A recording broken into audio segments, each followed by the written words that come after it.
Hello, everybody, and welcome to episode 34 of the Stable Podcast. Thank you so much for joining us on our WrestleMania 41 preview show. Now, as you can see, I've got at least one person next to me. I think I might have two. Let's go ahead and go around the table before we get into our match card discussions. We'll start from the far end of the table, a whole 2 feet away from me. All the way over here in Techland, this is Josh. That's right. And to my immediate left, we have... Right here, who's always the center of everything.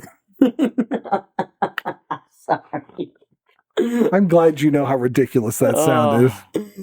Oh, man. This is Quentin here. That's right. And the tribal chief. There is... Tribal Chief. There is never a dull moment with Quentin. And of course, I'm your host, Big Don. If you are joining us for the first time on this table, welcome to the family. Thank you for coming and hanging out with us. If this is a repeat time, what are you doing to yourself? We're so glad that you could be here with us. We're going to talk a little bit about what we're looking forward to for WrestleMania 41. We just came out of the AEW Dynasty pay-per-view just a couple of weeks ago, and that was a really, really fun show. And of course, we'll probably do a review show of both of these pay-per-views all together, just talking about the things that we really loved and where we see storylines going. We know, obviously, WrestleMania is the big jump to new storylines. Sometimes you have surprise returns, probably more surprise returns on the Raw after and the SmackDown after Mania, but even still, there's a lot of big moments that happen at WrestleMania. I think for the past, is it 4 years that they've done 2 days of WrestleMania? Yeah, I think that's right. Yeah, something around there, like post 2020. Yeah, 36, right? Started, right? Or was it 2020? It's really fine. Okay. So we're looking at like 6 years of 2 days of WrestleMania, which is cool. Side note, obviously we are not shy about how nerdy we are. Of course, the first night of WrestleMania, we also have a role-playing game we're going to be playing right before the night starts. So it's going to be a lot of fun. It's going to be a good time. So I'm really excited about WrestleMania. Obviously, we have competing interests at the table, as always, which is great. We're going to highlight a couple of matches or a few matches that we're all looking forward to the most, and then maybe talk a little bit more about some of the stuff that is unconfirmed at the time of recording for the show. We obviously know that there's a lot of narrative and storyline going on. There have been some big changes to the card. Some things that we thought were going to happen are unfortunately not going to happen, but we'll probably talk a little bit about that. So in theory, in theory, right? In theory, we don't know 100%, but we'll see. I'm actually going to go ahead and start with Quentin. Quentin, you have some vested interest in night one, if I'm not mistaken. I don't know why my finger just keeps wanting to, like, every time I think of Quentin and WrestleMania pay-per-view. Anyway. Wise man.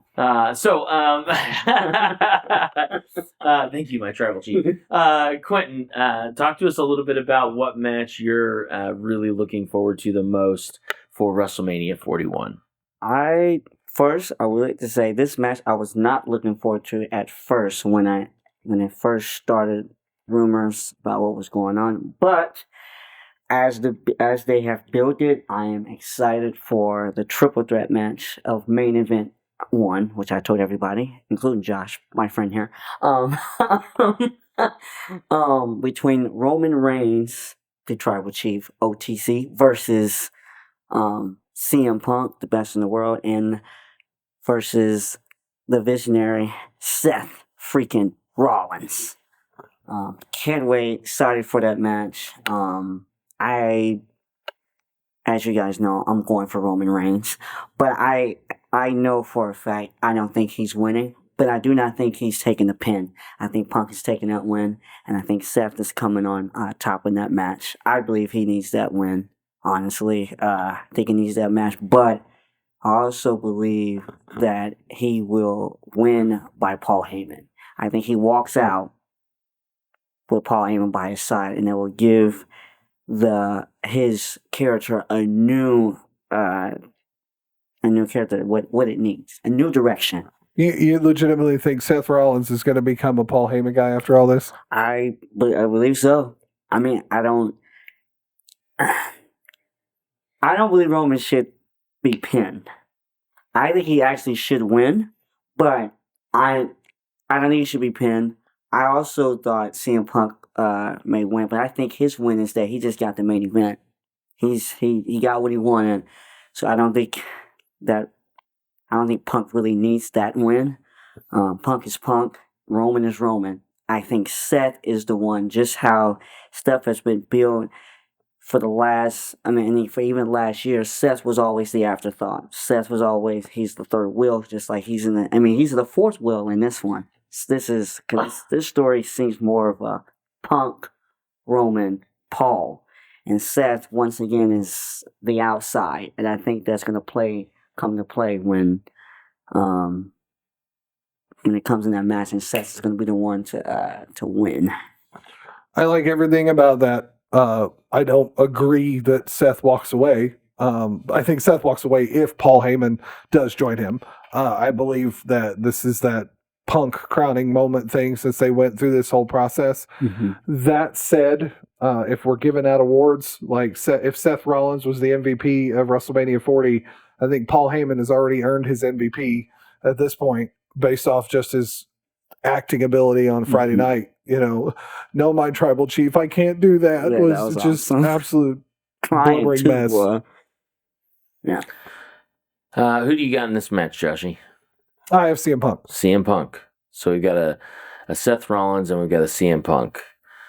I wish I could split it three ways and go with Roman Reigns, but I called this imaginative storyline. I even think maybe around the Royal Rumble time frame. The way that I put it was that something like a Seth Rollins, CM Punk, Roman Reigns triple threat match at WrestleMania would give Seth Rollins the opportunity to finally put those past demons to rest. And I will agree, Quentin. I think that is the direction that they should go. I think that it makes great sense. I also feel like what it does then is I don't think, even though I would love it, I think it would be so fun to do it. I don't think that Seth is going to end up being a Heyman guy at the end, because I think the interesting storylines that come out of this are Seth has finally defeated his demons with Roman Reigns. He can put him in the rearview mirror. CM Punk, he can put him in the rearview mirror. He can move on forward, potentially even getting himself into a future world title shot. But I think the interesting storyline is CM Punk, Roman Reigns, Paul Heyman in the middle. Mm. So I think Seth is going to win. Yeah, that's fair. Well, with that being the main event of night one, I know that what we've basically done here is we decided we're going to take one of the matches and decide which one makes the most sense for us to discuss what we're most interested in. And there's so many good matches that are going to happen for the night. But I think I'm going to go ahead and look at it from the from night two. Night two, we have our Elimination Chamber winner, John Cena, challenging Cody Rhodes for the WWE Championship with our wonderful, just absolutely wonderful enjoyment storyline of John Cena being the "it's all your fault" heel to the fans. I am a huge Cody Rhodes fan. I loved Cody in AEW. I love the stuff he was doing in Ring of Honor and New Japan. I'm so glad for the face they've made him out to be, and he will gladly go out on his shield when John Cena takes that 17 championship. Yeah, I'm definitely here for that.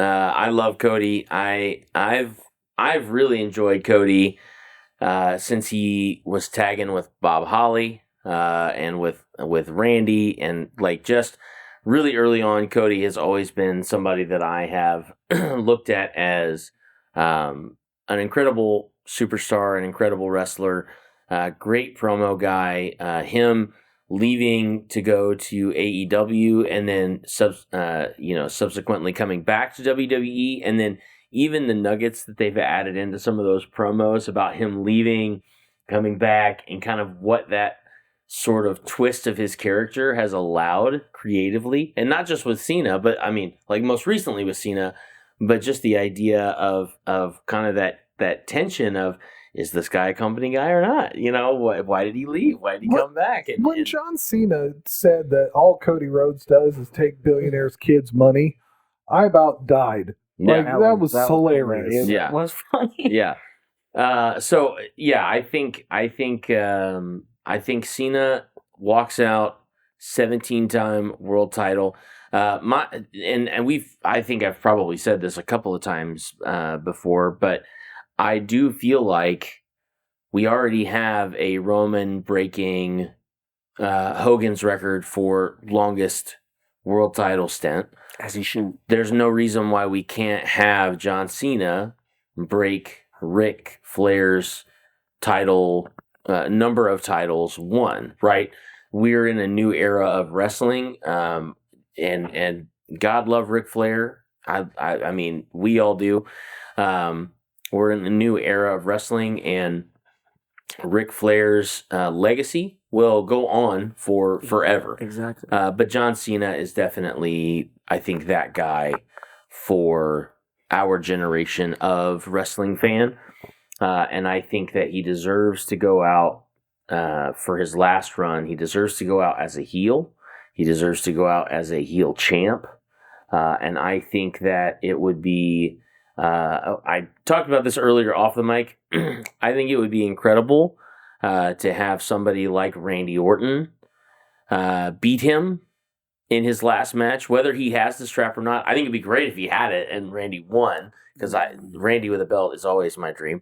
But I don't think it's necessary. I think Randy Orton putting him down for his last match and letting him retire and ride into the sunset, and all of us being teary-eyed for a guy that we booed for years and years and years and years because he was the Fruity Pebble Prince, But yeah, I'm excited for it. It's going to be good stuff. I think the direction that they went with this storyline has been so rewarding. It was different than I thought it was going to be, and I've enjoyed the difference that it's given. So, well, I mean, with that, we've now talked about the both actual main events. I think it's important that, Don, we let you talk about what should have been the real main event of this show. Yeah. And I think that they need to, in my opinion, I think that they need to make this match the opener.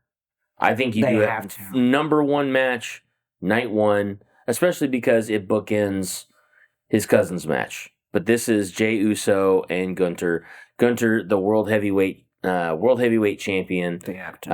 And what a good grief. This guy is a multi world champion, in 5 years. This guy will, I guarantee you, he has this is his first world champ title, right?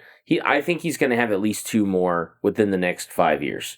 Like, Gunter is just he is just gold as a title holder, as a champ.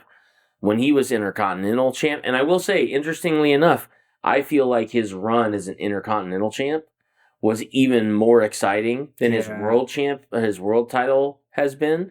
But that's not to take anything away from him, because he has gone out there and just mastered his craft as a top performer, as a number one guy. And I feel like, I was comparing John Cena to Ric Flair's legacy just a minute ago. This is the newest generation's version of the Kofi Kingston redemption story. Kofi Mania. Jey Uso is so ridiculously over right now.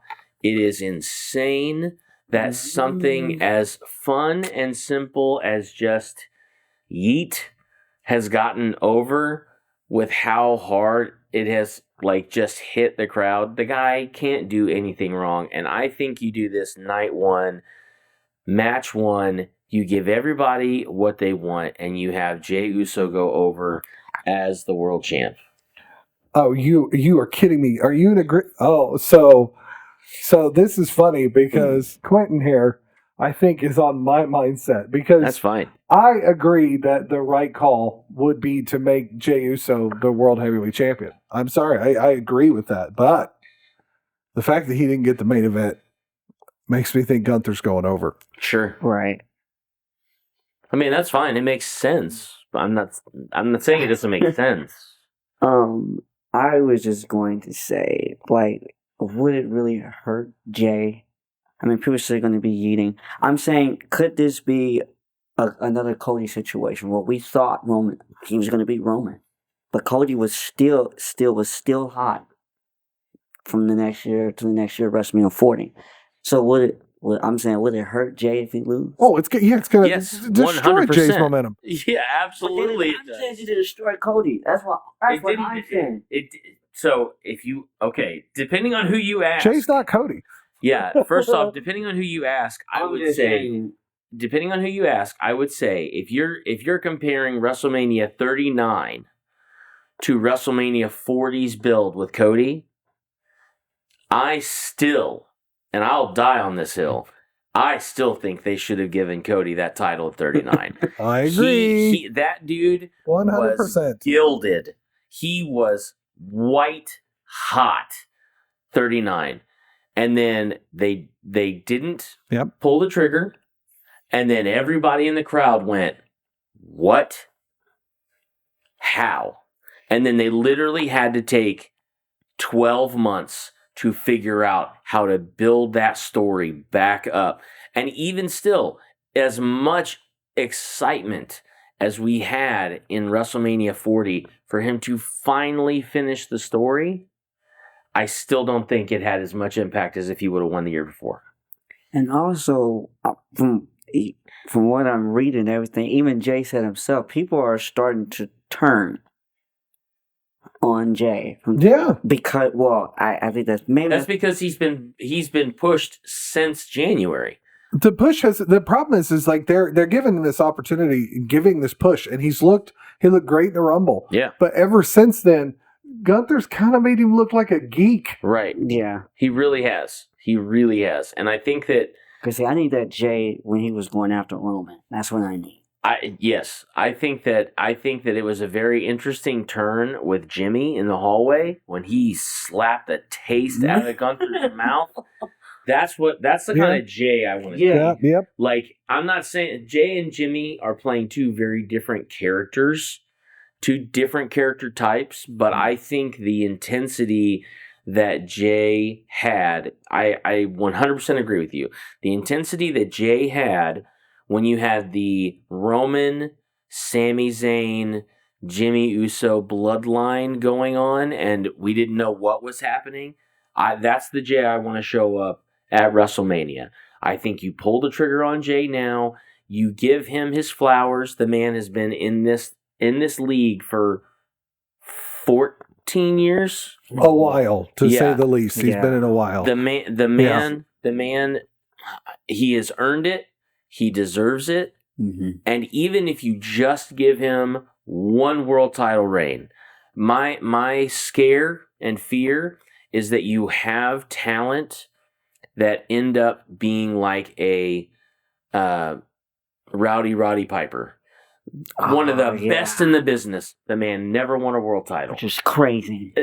That's what I'm saying. Even if you just give him the accolade of winning the world title, you did it with Kane. I mean, Kane, I think, won 3 overall, like, in his career. But still, like, even if Kofi never wins another world title, the man is a world champion. Yeah. He's a former world champion. Big E broke his neck. He may not ever wrestle again. But he was a former world champion. I'm just saying there is a validity that comes. I'm not even talking about like, you know, being at the granddaddy of them all. I'm talking about when Jey Uso finally hangs his boots up, the man can go home as a former world champ. that to me means more than whatever white hot run he's having. And I think he deserves it. Right. And Gunter is he is going to be a multi-time world champ. Yeah. Like, that dude is just built to be a world champ. Jay may not. Right. I mean, this may be the beginning of an incredible opportunity for him to be, a multi-time champ. But the fact is, I think that now is the time you do it. Right. So why do you think they didn't do it? He's supposed to be main event Jay. Why couldn't he make that? To give CM Punk his main event so that we're done with that. I get Yeah. it. Like, don't get me wrong, Yeah. Roman is the main event of Mania. Like, he's I get that. I can acknowledge that. Even I don't want to acknowledge him. But you give okay. CM Punk his main event. You keep Seth Rollins involved. You keep Roman Reigns involved. Like, all these fans are happy. Like, there's no reason. Like, all the reasons in the world exist why it makes sense to make them the main event. But you also took away the whole Royal Rumble thing was you get to main event WrestleMania. Yeah. Now they've managed to you get a World Championship match from WrestleMania. Yeah. Which, like, we'll do I know this is going to be a shorter episode, but we'll do a quick rundown of some of the other matches that are on there, including our Women's Royal Rumble winner, Charlotte Flair versus Tiffany Stratton, who apparently have real personal issues that they're bringing up because Charlotte's not doing a great job of building up Tiffany. So Tiffany just had to do it for herself. Yeah. Right. Go Tiff. Yeah. Go Tiff.